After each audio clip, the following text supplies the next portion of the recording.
Hello and welcome to The Top Story, a podcast with the headlines of the day from our correspondents around the world. I'm Siju.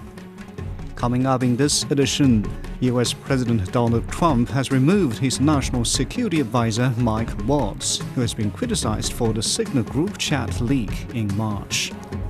Ukrainian President Volodymyr Zelensky says the minerals deal with the United States is an equal and fair agreement. And Colombia's president has called on millions of people to mobilize for a proposed labor reform aimed at strengthening workers' rights. We start in North America. US President Donald Trump has removed Mike Waltz as national security advisor, but Trump says he will nominate Waltz as the ambassador to the United Nations. The former Republican lawmaker has been facing criticism since the Signalgate incident in March. US Vice President J.D. Vance insisted it wasn't a firing. Trump praised Waltz's hard work and dedication. White House correspondent Nathan King has more. Mike Waltz, National Security Advisor, not really known amongst the American public. He was a Florida congressman, a military veteran, until, of course, that fateful day where he added Jeffrey Goldberg, the journalist, editor of The Atlantic, to that Signal group chat. Signal is not recommended for national security.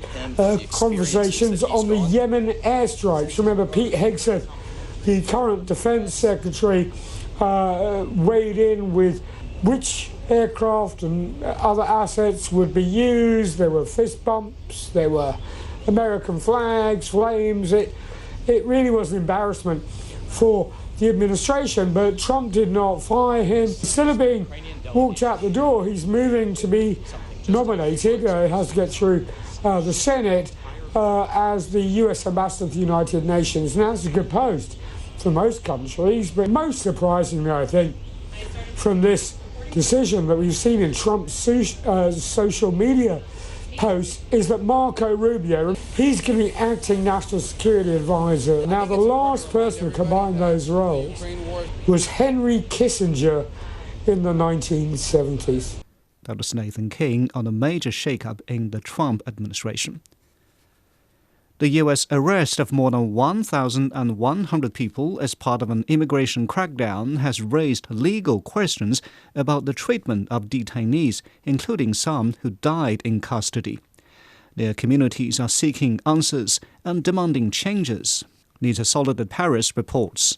Federal officials say they're investigating what caused the death of a 44-year-old Haitian woman while in the custody of the U.S. Immigration and Customs Enforcement Agency last Friday. Medical professionals pronounced Marie-Ange Blaise dead at the Broward Transitional Center in Pompano Beach, Florida, where she'd been held for about 3 weeks.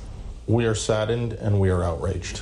Marie-Ange Blaise was a key reminder of how our community is being treated and the fact that Haitian lives don't matter right now.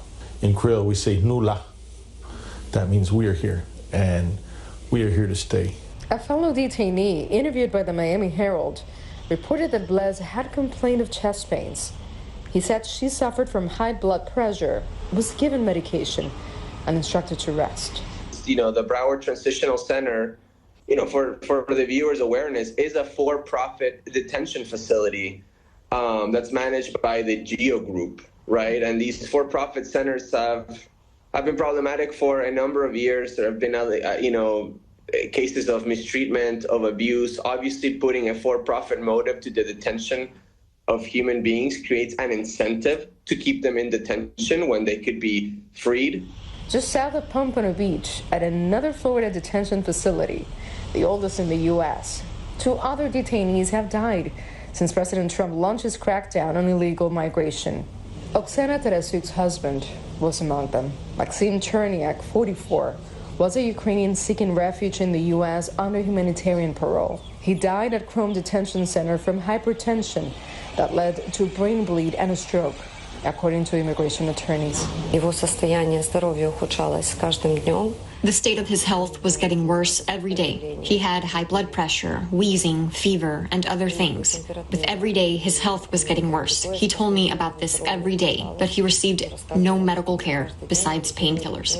At Chrome, the detainee population has surged to nearly 3 times its intended capacity of 600, raising serious concerns about overcrowding and unsanitary conditions inside the facility. We just saw an operation that allegedly detained 800 people during the past weekend at a time when our detention centers are already overcrowded, right? When they're this overcrowded, of course people are not getting adequate medical care. We are worried about issues of capacity, but what we really believe right now is the question of access. The question that we do not have the proper access to our loved ones, to our sisters and brothers who are being detained there.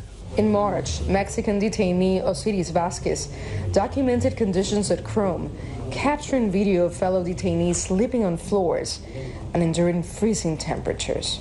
Nationwide, detentions have reached nearly 48,000 as of mid-March, a 21% increase just since President Trump took office. That was Nita Soledad Paris reporting. In Europe, Ukrainian President Volodymyr Zelensky says the minerals deal with the United States is an equal and fair agreement. Zelensky recently met U.S. President Donald Trump in the Vatican on the sidelines of Pope Francis' funeral. Ukrainian officials also welcomed U.S. investment that they say will help with recovery. Audrey McAlpine reports. Well, there's certainly a lot of positive feelings coming from Kyiv at the moment. You had Ukraine's Prime Minister, Denis Shmyhal, posting on Telegram that he looked forward to this new strategic partnership with the United States and that finally Ukraine could focus on rebuilding. The question of whether or not Ukrainians feel any closer to safety or peace still has yet to be determined, but there are recent announcements from the U.S. that they've approved this cash sale of $50 million in weapons to Ukraine. This, of course, is a big pivot from what we've seen over the last few weeks, where previously Trump said that he would not give any more weapons to Ukraine. But now we're seeing that Ukraine is willing to buy these weapons. So certainly improving relations between the U.S. and Ukraine. We remember in February in the Oval Office where this relation between the United States and Ukraine broke down over this very topic. I was with Zelensky that week in a press conference where he said he would not sign what decades and generations of Ukrainians would have to later pay back. We remember the first version of this deal included Ukraine paying back military aid that it's already received. Now the new version is slightly structured differently, where they would only be paying back new weapons and new military aid. As to Ukraine's current minerals, there was a study in 2022 from a Canadian group called SecDev, who valued Ukraine's mineral resources at around $26 trillion. We should also remember that it's not finalized yet. They have signed it, but there are still some further ratifications that have to be done for it to be really set in stone. That was Audrey McAlpine on Ukraine's reactions following the signing of a minerals deal with the United States. An advisor to the Ukrainian president says the deal means Moscow has lost in its attempt to offer Washington a stake in the minerals. Russian Security Council Deputy Chairman Dmitry Medvedev said the same about Kyiv, and the top presidential aide said Ukraine finally gave in to pressure from Washington by signing that agreement. Dasha Chinishova reports from Moscow.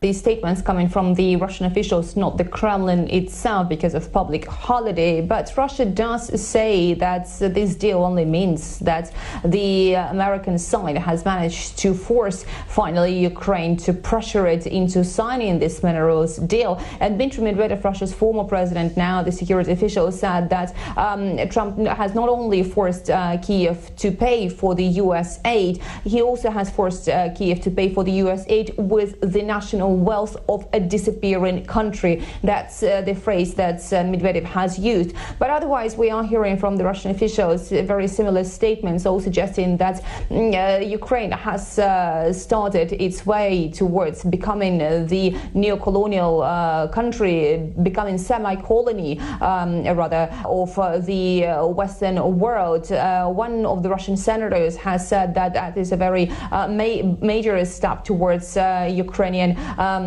side losing its sovereignty, but also taking the note that Ukraine has chosen that voluntarily. That was Ukraine's choice to receive the military supplies from the Western countries, and it was Ukraine's choice to actually move in this direction. And they are expecting more similar steps to come in the future. Russia, on its part, is also holding its talks with the Americans to end the conflict in Ukraine, and on this track, we understand Moscow will be willing to see Washington pressuring Kyiv more into starting direct talks with Russia. The Russian officials earlier saying that it is impossible to make a deal on Ukraine without having the Ukrainian side at the negotiating table, and there is still no clear answer from the Ukrainian side.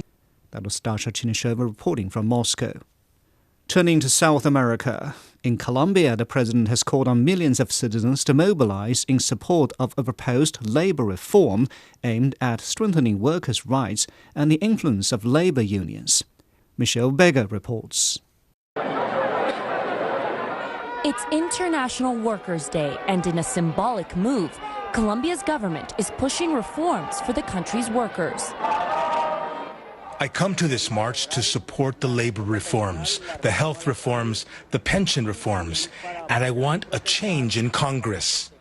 The march has been great. The people are happy and peaceful, and this shows us that we need to give workers dignity and the referendum. Colombia's President Gustavo Petro asked citizens to march all the way to Congress to pressure legislators into approving a national referendum on labor reforms. Known in Colombia as a popular consultation, the proposed referendum would ask voters if they agree or disagree with reforms to Colombia's labor laws. We hope this march becomes the march of the people that are demanding a labor reform for the 42 million Colombians, workers in all types of jobs. Petro's government has pushed for labor reforms before, but has failed to pass them into law. Now he will try to make a move that no other president had done before: get the people to vote directly for or against the reforms in the referendum. Since Congress did not approve, the people are the ones who should decide. They should approve. They should be the ones to say yes to these labor reforms through a popular consultation with 12 questions. The labor reforms look to give employees greater access to health benefits and overtime pay. In Colombia, there are more workers without rights. Many don't get paid health benefits, pension, security. What we are looking for in the government is for workers to feel stability and make sure that those workers who don't have their basic rights. Critics argue the reforms might do little to create new jobs, as small and medium-sized companies would rather hire people informally with cash instead of providing labor contracts with higher costs. After President Petro presents the referendum proposal to the Senate, they will have 30 days to review it. Petro has said if the Senate does not respond to the proposed reforms, he will convene it by presidential decree. That's Michelle Beggar on Colombia's proposed labor reform. And finally, in Asia, Malaysia has extended its visa waiver for Chinese tourists for 5 years. China exempted visa requirements for Malaysians in 2023, creating a two-way travel boom. Data from online travel service Qunar shows Kuala Lumpur and Kota Kinabalu are among the top 10 destinations for flight ticket bookings for the May Day holiday. Ryan Melzer reports. Tourists throng the Batu Caves Hindu temple complex outside Kuala Lumpur. While the number of foreign tourists visiting Malaysia last year was still not back to its pre-pandemic levels, visitor numbers from China were higher. The number of Chinese nationals surpassed only by those from neighboring Singapore. And the visa waiver policy can take a lot of the credit. The whole process is very simple.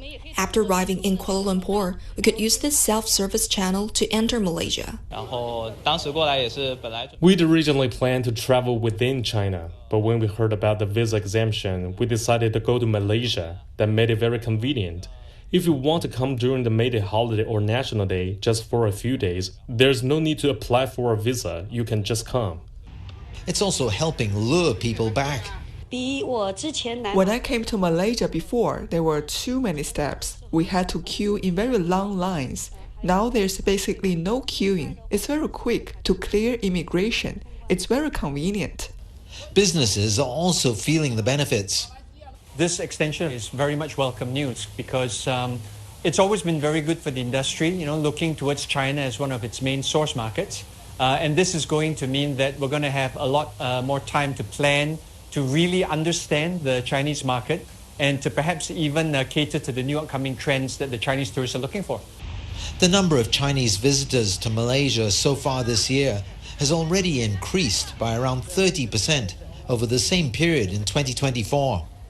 Last month, President Xi Jinping came here to the National Palace to meet with Malaysia's king. His visit to the country is expected to provide a further boost to Chinese tourism to Malaysia. Following the waiver, China is also seeing record numbers of Malaysian visitors. It's a welcome bright spot for the two countries' economies in the face of so much global uncertainty. That was Ryan Mauser reporting from Kuala Lumpur. Now, recapping the headlines before we go, US President Donald Trump has removed his national security advisor Mike Waltz, who has been facing criticism for the Signalgate incident in March. Ukrainian President Volodymyr Zelensky says the minerals deal with the United States is an equal and fair agreement. And Colombian President Gustavo Petro has called on millions of people to mobilize for a proposed labor reform aimed at strengthening workers' rights. And that's it for this edition of The Top Story, a podcast that brings you world headlines every weekday. For more news in politics, business, sports and culture, you can subscribe to the Beijing Hour, a one-hour podcast news magazine program. We would welcome and appreciate all ratings and reviews. I'm Qi Zhi. Thank you for listening.